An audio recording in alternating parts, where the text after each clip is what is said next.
Marco, Let's do it, Sean. let's go. Let's I do it. have I have a new One, two, narrative I want three. to try out on you. You have a new narrative? All right, go for it. A new position. You shouldn't disclose that. I have a new narrative I want to try on you. I'm going to try to social engineer you right now. Yeah, that's how you do it. Oh, it's a We're kind of challenge. that bold, I think, Challenge accepted. and we're all There too you go. busy to recognize that that's what's happening anyway. That's right. But look, That's look what's in the background of our friend's screenshot there. right. The view. It's a big I know what building. it is. It's a I tall know what it is. building. It's a tall building, and, It's not Florence, Italy, or it's Rome. not I Florence. know. I know that for a It's fact. always good to see you, good friend Chris Pierson. How are you, man? We're doing good, doing good. It's good to Doing be good. here, and great, beautiful day in New York today. It is a Yeah. beautiful day in the city today, and I'm open to enjoy a bit of it, and go try out some narratives on some folks, There you go. There you go or, again. or hear some. I'm actually going to a comedy show tonight, so I'm probably going to hear some narratives. You, they're gonna do narratives on you. Don't Yes, sit. Don't sit on the in the first I'm not sitting in the first. in the first chair in front of the I was stage. a sucker once. They said you're the VIP, and I'm cool, and then I realized what that meant. There you Meant go. you're the target for that comedian. But here we are, Chris. It's like I said, it's always good to see you, and um, continue to be excited about all the things you have going at BlackCloak and what you're doing for executives and other high net worth folks who represent businesses, but also have families that need to be protected just as much as the businesses do. Um, a lot of updates from you, and yeah, it's probably a good time. Is there any highlights you want to note? I think Well, people have seen you enough that we don't need another introduction from I don't think you need another introduction. I mean, it's like so much has changed, though, right? It's right? like I almost feel like it was back to like March of 2020 when it's like all of a sudden everyone's out and about, and then poof, right? All of the whole world kind of shuts down. Everyone goes home. It's like there's these monumentous actions, activities that just happen, and it triggers change. I think COVID triggered a lot of change for a lot of folks just all over in terms of remote work, in terms of working from home, a lot of different things there. For us, it really accelerated things in terms of people recognizing that the home is the new battleground in terms of digital executive protection. But I mean, we just had another big, unfortunate change in December in terms of how do you think about the convergence of cybersecurity and physical executive protection. So that digital executive protection and physical, with unfortunately a targeted assassination of Brian Thompson, and I think that that's really awakened the community to say, what more can we do beyond data broker removal? What more can we do beyond a physical close protection, executive protection, individual? What other things can we do there to go ahead and protect our executives? So definitely one of those monumental kind of watershed events, and yeah, we're working with a lot of great CISOs and CSOs and their executive protection teams to really solve that. mm. Really meaningful work. Let's talk a little bit more about that because that's the thing I talk always, like there is not digital versus physical anymore. It's all together, and this unfortunately it's unfortunate what happened, but it's also the proof of that, and the proof is also into even cyberbullying that turned into bullying or bullying into cyberbullying. So again, what you do online is not in a different planet. It's not behind the scene. It's part of your life. So this connection. Why do you feel like people are starting really to understand this a little bit more, and what can be done? Well, I mean, I think that just the inherent risk, right? The risk of doing nothing in this area has just massively been grown out of proportion. It is massively risen. Mhm. We've always had these vignettes and these stories. We did a press release, actually, it's February of 2023. It was from data our threat intelligence team gleaned in Q3 and Q4 of 2022, saying that insurance companies, biomed, pharmaceutical, healthcare companies, we were seeing a rise in kind of that vitriol. We were seeing a rise in doxing. We were seeing a rise in swatting, especially our pharmaceutical companies. We had one pharmaceutical company that raised drug prices some 400%. And immediately the board and the executive team were doxed, right? Information was released. They actually had, and once again, this is the key thing, is right, data broker information that's out there at the kind of like whitepages.com, Spokio, Zeta Search, all those, right? That information was then harnessed and used. It was found out, right, where they live, where the kids go to school, what the phone numbers were. And that digital information moved to protesters out in front of their apartments, out in front of their homes, and actually protesters out at their kids' location when the other family member was actually dropping off kids for the CEO, being confronted with that. Literally, I think there were 6 and 8 year olds, egress in the car, and they're met with protesters. And so what you see is, right, that digital world and the physical world converging. And I think that's what the biggest takeaway has been, is that it is 100% a interwoven, converged world and attack surface, and we need to think about it collectively together. We need to group the CISO and the cybersecurity teams with the chief security officer and the executive protection teams, and there's a really big attack surface out there that can be not eliminated, but most definitely, from a privacy perspective, mitigated and or made aware of what those risks are. I think there are a lot more executives now. I know there are a lot more executives now that are being more accommodating to physical protection persons while they're at the hotel, while they're traveling, whereas before it was hey, no, this is a little bit too much, guys. They're more open to that now, and they understand it's not because of like them, it's because of the role that they're in, and they do have a duty and obligation back to their company and employees to protect themselves and their family, of course, as well. and their family. So what you described in terms of that connection between digital and physical is super disturbing, of course. But you mentioned that you saw a rise in the digital activity. So I want to spend a moment there, because I was joking around the narrative before, but I think there are narratives that maybe people put out there that they just want to get off their chest, but then other people want to actually do something with it.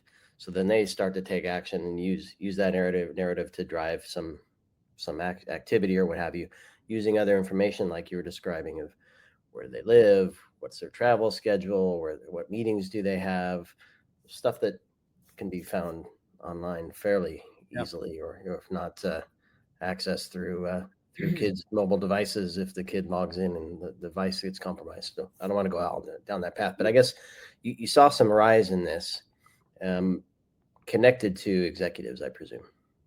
Exactly. I mean, kind of in two different areas. Number one, kind of a narrative attacks of a concerted, coordinated efforts. Sometimes they're actually by cyber criminals. Sometimes they are by those organized criminal syndicates, masquerading more as nation states in terms of manipulation attacks. In other cases, they're actually people that are just, they've had it with whatever it is there. I just did an interview the other day on retail and transportation, or hospitality and transportation industry. I mean, when you think about it, when you have bad experience, it's going to be the plane was delayed, I had bad service, all the rest, or the hotel, something bad happened, or healthcare wise, there's something there, and kind of searching, and while there are legitimate complaints that are coming out of that industry from the different consumers of the products, of the services, some of this is actually being generated by botnets, by organized criminal syndicates. And so it's there that the narrative attack, like actually peeling back, what is this message that is being pushed out there? Who's doing the pushing? Is it the same message on multiple channels? Is it actually a bot? Is it actually a whole bunch of people that have been hired just to go ahead and push that narrative? Really being able to peel back, and our team is doing some of this, being able to peel back that meaning about, who's doing this, why are they doing it, what, and then what risk does it hold? The level of vitriol and fervor that's out there on social media is at an all-time high, but being able to peel that back is usually important. It's important for the two reasons. Number one, for the overall brand, whatever it is, Acme Planes, Acme Hotels, Acme Insurance Company. It's really important for that in terms of the overall brand, to try to figure out what is that, what's the level of discontentment, and how real is it? Not just how much of it is there. That's not the most important question. The most important question is going to be, where is it coming from? What's the messaging? Is it coordinated? Is it uncoordinated? Is it real? What are the different things? And the second is, when those people whose names are brought in as a part of it, and that's really where BlackCloak comes in. what do we see there? That About Us leadership pages, as you guys know from our many conversations, the open source intelligence there is huge. Jennifer, the CEO, lives with Benny, the husband. They live in this community. They have Luke and Leia as their kids. Fluffy the dog. They love doing Habitat for Humanity on Saturdays, and on Sunday you'll find them at the equestrian center. Look, I mean, that in combination with deep web, dark web, in combination with data broker. Once you add some vitriol and fervor and some push messaging there, it becomes really important to understand, what is this narrative?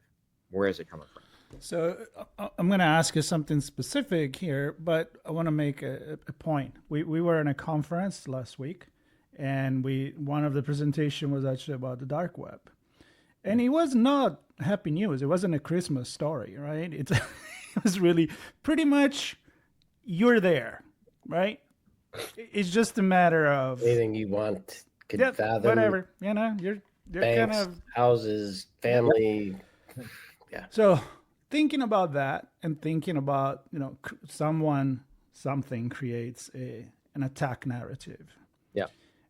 One of the things that make you come in mind after you see something like that, or you hear something like, well, the news is out. How do you put it back in? It's out of the can. So I'm wondering, how does BlackCloak, without telling us the secrets, but what kind of action could be done? Yeah, it's interesting. When you're talking about the surface web, there's a lot of things that can be done, right? Removing data broker information, removing home pictures, removing mortgage records, removing other things, suppressing other things. That's all something that can be done on the surface web. As it relates to the deep web and dark web, it's much like you have a cyst and you have it in your shoulder, but you discover is just, what type of MRIs are you doing? Are you doing them every year? Getting a double check, making sure the mobility is good, kind of just kicking the tires on it, and then getting to the right people so that you can stretch more, so that you put on a brace when you play tennis.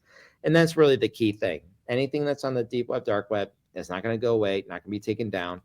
The biggest impact that we've ever seen, the worst data breach they've ever seen, is the National Public Data breach, the NPD data breach from July, August, when it was announced, of 2024. That was an actual data broker with nearly pristine information used for a lot of government background checks. Name, address, name, addresses, phone numbers, email addresses, date of birth, right? As well as full social security number, all contained within that database. And information will never, ever be put back. The genie's not going back in the bottle on this one. It is out there, and there is nothing you can do to remove it. However, if you know about it, you can go ahead and say social security number, all this information. You are absolute target for identity theft. Let's put on a credit freeze. We're not talking about credit marketing. We're talking about credit freeze on Experian, Equifax, TransUnion. Hey, this information is more widely available, so let's go ahead and harden the human. If somebody does a confidence scheme, which is where they call you and they're like, hey, Marco, we'd really like to talk to you, but for authentication purposes, we would know that the last 4 digits of your social security number are 2233, and your date of birth is right. this, and your address is, I know, we know that. We know everything. But right, your address is actually, it's like all that information is just a confidence scheme. It's out there already. And that can be used to then say, hey, you have unpaid IRS tax lien, you have a bill, you have a something, and then go and get real money from it. And so really it's about, right, taking some measures and steps on the identity theft side, taking some measures on the resetting of passwords, taking some measures on dual factor authentication and encrypted password vaults. Yes. And then the other area, it's understanding how that information can be used against you, your brothers and sisters, mom and dad, and the kids. Because once you harden the human, you won't fall victim to it. That's about all that you can do there, right? So knowing is the key, and then having specific instructions and specific abilities to actually mitigate whatever that might be. Maybe your password's out there for the your Schwab R1K account. Well, perfect. Nothing you can do about that. You make sure it's not used elsewhere. Great. You make sure you change your password at Schwab, and make sure you get dual factor authentication turned on at Schwab. That will stop any future risk. So you can take action, and you can decrease that down. And on the narrative, you can do it on the surface web. Absolutely. You guys do that. That's absolutely. Like surface, mitigating what is on the surface web and removing it is absolutely something that can be done. There's always the key exceptions, right? civil judgments, lawsuits, criminal, right? Been arrested, all the rest of this stuff, political donations, different records that are public records. Home, you got a boat, you got a plane, and depending on how it was registered and in whose name it was registered. So there are some limitations, but a lot of this is actually, let's just get ahead of it. Let's actually think more wisely and smartly about it. So is this something that's done at the executive level already? What do you call this? I mean, if we're looking at Yeah. systems, machines, we call that a penetration test or a vulnerability assessment. What's that called in the human executive world? Yeah, so it's a really good question. Basically it's called an executive threat assessment. So, something obviously, BlackCloak does. So that's that time one. It could be a formal, absolutely, 50 executives, an absolutely formal assessment on them and their significant other, and actually using kids to be able to trace back as well. Sometimes, kids have been known to be a little bit, leak a little bit of information here or there on those executives and their whereabouts.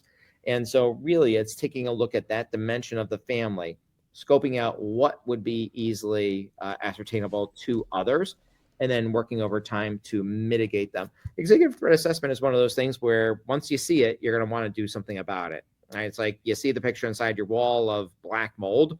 Well, guess what? No one's just going to say, we're good.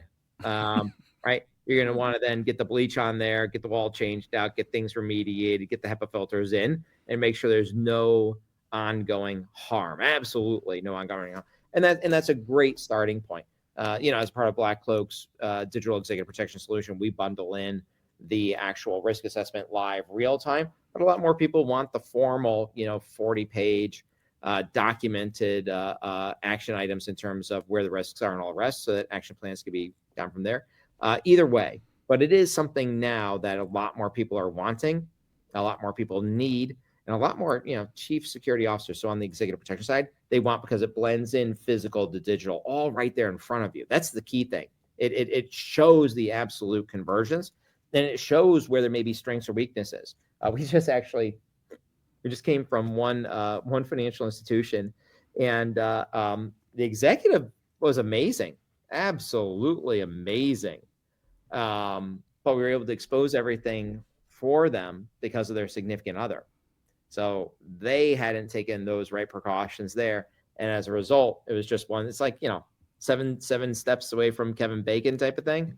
It's 6 right, degrees of separation. 6 degrees of separation, right? But I mean, it literally was that. We've talked many times, of course, with you, and I love the fact that when you started the company, it's a concierge service, and I like the white glove idea, because the people listening to this right now, they're probably thinking like, yeah, go try to tell my wife not to do that, or my kids, how am I going to control that? I mean, it's a delicate conversation because you are kind of like intruding their personal life. You can't tell me what to do, but you guys have to be very, very careful, and it's part of your business. So tell me a little bit more about that. How do you move people to accept that? Well, for a lot of folks, right, you want to make sure that what you're saying, how you're saying it, is the same types of stuff you could say to your, 80-year-old grandmother, right? You want to be able to have that very easy to understand vernacular, easy conversation. It's not about tech. It's about telling stories. It's about actually showing and talking through things. So getting that relationship on the first part of that is absolutely, absolutely critical and key. And it's got to be through a common base of knowledge and communication. Second thing is that, look, literally just like a doctor can't go ahead and force you to, run 20 miles a day and all the rest, can't force you to, but how do you actually help step someone through that journey? And that's where the concierge comes in. Same thing for like wealth management. And this isn't hey, whirlwind, we're going to get a trust and estate and wills, and we got to read and label all your accounts. We got to move money. We got to this, we got to do it all right now this week. That gets stretched out over 12 to 18 months in terms of making sure that about a year later from your first interactions, that you're in a much, much better place. Tax treatment, estate skimming, all the rest of this stuff. It takes a team. And so if you take that approach, if you take that approach that's a tech-enabled service, and that concierge and being very, very bespoke, and that's key. So that literally it's what does the individual think or want their journey to be, in terms of the amount of time they want to spend, the amount of interest they want to spend, which areas are most important to them.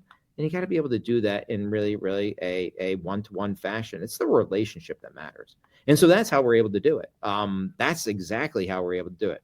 Great tech, but most as with all things, it's an incredible group of amazing people and amazing relationship and trust that's built. Takes the human. It does take the human, and I totally appreciate and don't want to take away from the human element here, but I know you did hire a new VP of engineering who presumably is building some new stuff for you. Yeah, I mean, And we have an yeah, amazing engineering team. because one thing that comes to mind, I'm a very IT infrastructure focused guy. That's where I spent all my time for the last 30 years. So I view that world as a bunch of machines, a bunch of apps, a bunch of networks with a countless number of weaknesses and vulnerabilities that need to be mitigated, right? So I'm wondering how that, and there's third party, you talk about the kids and the family. Yeah. So I'm wondering how a digital executive world looks in terms of scope of vulnerability and how far can the human, obviously human is the trust and relationship part, but then you have to have some tech to really Yeah. scale that out, right? Can you speak to that a bit? It is. I can, and it is so important. We're super happy that Santana is here as a VP of Engineering at BlackCloak. We have a massively growing engineering and product team and organization. Matt Covington, and I think he's been on a call with us before. Was VP of Product and came from Zero Foxes. There's so much good stuff here. The fact of the matter is that what we do behind the scenes is super complicated, super sophisticated. What we're able to do is through the presentation layer back to our members, whether they're corporate champions, individuals, we're able to go ahead and present something that is very, very easy to see, very easy to understand, very easy to act upon. We don't have to overcomplicate the things that they want to do. I'll give you an example. Having a simple pop-up on the BlackCloak app that's on your device that says, hey, this is your home. There's a picture of it. Would you like to remove it from Google Maps? As an example, click yes or no. Simple. I don't have to type in a reason or this thing, that, none of this stuff, right? That's very, very easy to understand. We can tell them one line about the risk. We can tell them one line about the pro, the con, and then you make up the choice. But having that very, very easy to use presentation layer that is not a cybersecurity, kind of like massive checklist or something that would look like a, inside of a commercial enterprise, is meaningful. And so it's got to be engineered right. Super sophisticated under the hood, Sean, is what we like to go for. But we just want the hood to be really, really shiny, really easy to use, really accessible. And then great people. Sleek and fast as well. You want that. That's always aerodynamic. That's always been the barrier to understanding cybersecurity, right? And I have to point the finger to the cybersecurity industry for right. You're gonna say that for wanting to keep it that way. Like we're the shaman, we do weird shit. Well, I think a little bit of this is back on us as an industry. And look, Yeah. I'm a prior chief information security officer, so I'll throw my hat in the ring on this. I feel like we've made things really, really overly complicated. And in some cases, it's on purpose. It's well, if you make it really complicated or it's so in depth or so this, and it's so tactile based, right? We can show that we're the experts. Well over a decade ago, really kind of changed the tune on that as to, look, if I can't sit here and explain this to my mom or my dad, then there's a translation problem in layer because my board's not going to get it. The other executives aren't going to get it. And I'm not going to have champions that are part of my team. I'm not going to have other people. I got to bring other people with me on this journey. I have to listen to them, but they have to feel like they can converse and talk with me. If this is a one-sided conversation, it's because I've overcomplicated it. And many times it's to keep people out. And that's not what we should be doing as an industry. There should be bringing people in. Let's get more conversation, more collaboration, and let's really simplify things. We still can do uber complicated under the hood, but let's simplify things in terms of decisions, in terms of data, and in terms of the efficacy of what we're doing. Love it. Yeah. Well, I want to, we're going to close here in a moment, but I want to bring it full circle to kind of what really matters. And yes, money matters. Yes, privacy matters. Ultimately, our physical being really matters, right?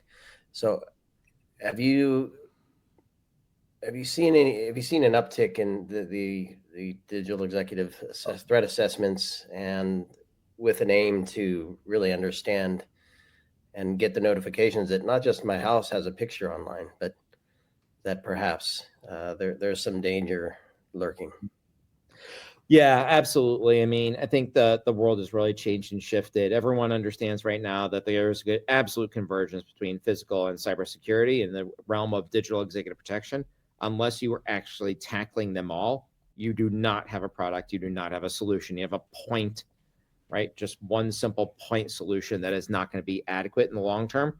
And strategically, you're not skating ahead of the puck. It's got to be all those things together. Um, I go back to kind of our mission as we protect digital lives. Pretty simple. The key here and why the physical really matters and the cyber matters as impacting the physical is that at the end of the day, we're talking about people. We're talking about people. We're talking about husbands, wives, kids, fluffy dogs, significant others. We're talking about people and families. And no executive, no board member should have to fear for their physical security or well-being. No one should have to have their kids subjected to doxing, swatting, cyberbullying, or other activities. That just should not be something where, nation state should not be on the top of your list in terms of hacking your personal Gmail account to go ahead and get into the company and cause a whole bunch of bad things to happen. This area really needs to be looked at as how do you go ahead and protect people, their lives, and their ability to do their job, but also just live, especially in the personal life. And so I think the events in December have really gelled that for a lot of folks. Have really gelled that for the boards of directors that we're talking with and the companies. And really gelled it for the family units. Everyone is on board with hey, how can I go ahead and, number one, through an executive risk assessment, threat assessment, go ahead and understand more about my potential risks? And number two, what can I do and what can we do together with you to go ahead and mitigate those? And that's what it's really about.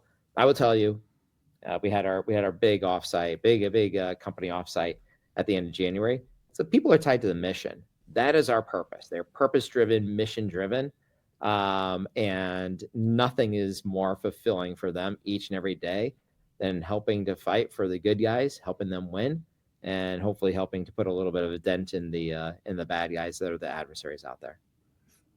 That's kind of the dream job, right? Is to have something that's meaningful in the work that you do, and doesn't get much more meaningful than what you're doing, Chris. So let's close on that. I think we've given folks a lot to think about there. I'm excited to see you in San Francisco for RSA conference. I know you have a couple speaking spots there, so perhaps you'll come back on and tell us a little bit more about what you're going to be talking about at RSA conference. And I believe when is it? April, something like that. April. Yeah, April. There we go. I should know that. So we'll see you going, there. so you should. I am going for sure. So I'm excited to see you there and to hear what you're going to be talking about. And a little birdie told me there might be some big news coming too. So hopefully I'll have a chance to talk about that at some point. I hope so. Yes. All right. And until then, if this conversation made you think, there is BlackCloak.io, and you can get in touch with Chris on LinkedIn and with us if you have any comments and want to bring the conversation to another level. I talk about society and technology all the time. So, hey, it's all mixed up. There's no going back. It's all mixed up. But the path forward is through safety and privacy and digital executive protection with Chris and the BlackCloak team. So thanks a lot, Chris. Thanks everybody for listening and watching. Stay tuned for more brand stories here on ITSP Magazine. We'll see you all soon.